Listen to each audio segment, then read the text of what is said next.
बच्चों, मैं जितेंद्र वर्मा और आप देख रहे हैं ज्ञानदीप एबीसी।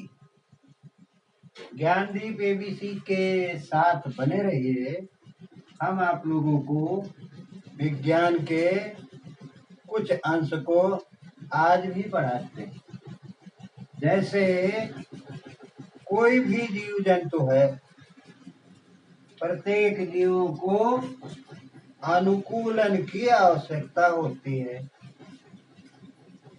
तो बच्चों, अनुकूलन की आवश्यकता क्यों होती है, ये भी तो समझो। अनुकूलन की आवश्यकता इसलिए होती है कि उसे भोजन चाहिए, वातावरण चाहिए, प्रजनन चाहिए और शत्रुओं से रक्षा भी चाहिए। इन चार चीजों की वजह से ही अनुकूलन होता है। अब हम ये कहेंगे कि अनुकूलन क्या है। अनुकूलन का मतलब होता है, मतलब है बदलाव। किसी स्थान विशेष को तालमेल बनाने के लिए, अपने तालमेल को बनाने के लिए अगर कोई भी जीव कहीं अन्यत्र जाकर के रहता है तो उसे अनुकूलन कहा जाता है। अभी हमने जैसा कि आपको बताया कि भोजन की उपलब्धता के लिए वह उसका अनुकूलन होता है। वातावरण समान या अपने शरीर के अनुसार वातावरण को पाने के लिए भी अनुकूलन होता है। उसी तरह से प्रजनन के लिए भी अनुकूलन होता है। जैसे किसी की शादी किसी दूसरे गांव में हुई तो उसको वहां भेजना है, तो ही तो वो भी तो अनुकूलन हुआ। तो उसी तरह से प्रजनन के लिए भी अनुकूलन होता है। और जैसे हम यहाँ हैं, हमें 4-6 लोग मिल करके, दबंग लोग मिल करके हमें मारें, पीटें, गाली दें, प्रतिदिन ऐसा करेंगे तो हमें किसी न किसी प्रकार से अनुकूलन ही करना पड़ेगा। अर्थात यहाँ से भागकर स्थान बदल लेना पड़ेगा। इसलिए बच्चों, अनुकूलन के 4 हिस्से हैं। इन 4 कारणों से ही हमें अनुकूलन करना पड़ता है या जीवों को अनुकूलन करना पड़ता है। अब जैसे हमने देखा कि जंतुओं में भी कई प्रकार होते हैं। जैसे कल हमने जलचर, नभचर, उभयचर और एक और कौन सा पढ़ा था,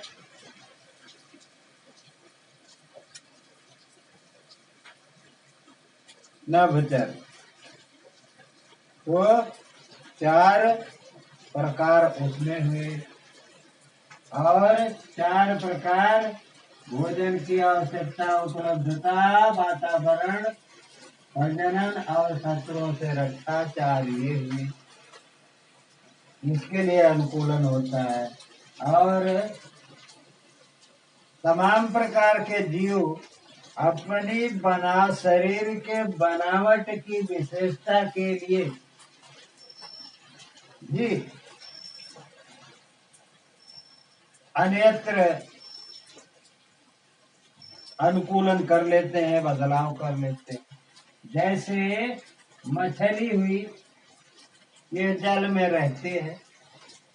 मछली आप लोग तैरते हुए कभी देखो, इसके पंख कैसे हिलते हैं, कैसे चलती है, किस तरह से यह बार बार पानी में इधर से उधर आती जाती है और यह कैसी लगती है, इसे आपको देखना चाहिए।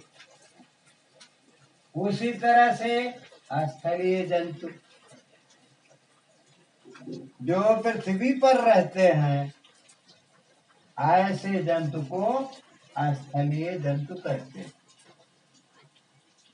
जैसे सांप हुआ, बिच्छी हुई, और फिलहाल ये हमारे नुकसान की ये जंतु हैं, लेकिन अब जंतुओं में उनका नाम तो लेना ही पड़ेगा। स्थल पर रहने वाले गाय, भैंस, जानवर, कुत्ता, बिल्ली, ये सभी जंतु स्थलीय हैं। मरुस्थलीय जंतु, जहाँ पर फसलें उत्पादित नहीं होती उसे मरुस्थल कहते हैं। मरुस्थल में रहने वाले जीवों को मरुस्थलीय जंतु कहते हैं। जैसे ऊंट, गाय, घोड़ा, ये क्यों वहां पाए जाते हैं? क्योंकि उस मरुस्थल में केवल कटीली झाड़ियां ही उगती हैं और इन्हें खा करके ये जी सकते हैं, इसलिए इनका अनुकूलन होता है। और पहाड़ों पर रहने वाले जंतु, याक, पहाड़ी बकरी, भेड़ और भालू, ये सभी जानवर हमारे पहाड़ियों पर प्राप्त होते हैं, क्योंकि इन्हें पहाड़ियों पर खाने के लिए भोजन, वातावरण और प्रजनन की सुविधा और शत्रुओं से रक्षा पहाड़ों पर ही ज्यादातर होती है। इसलिए ये पहाड़ी पर रहने वाले जंतु याक, पहाड़ी बकरी, भेड़ और भालू हैं। भैया एक और बचता है घोंसलों में रहने वाले। माना कि कौवा भी घोंसला बनाता है, कोयल भी बनाती है, गौरैया भी बनाती है, तो ये सभी घोंसले बनाकर उसमें रहते हैं। इसलिए बच्चों, जहां से भी हम ज्ञानदीप ABC चैनल को देख रहे हैं, बार बार देखिए, पढ़िए, याद कीजिए, और जहां नहीं समझ में आता अथवा अच्छा या बुरा जिस तरह से आपको लगता है, 2 शब्द कमेंट बॉक्स में अवश्य लिखिए। बस आज यहीं तक, धन्यवाद।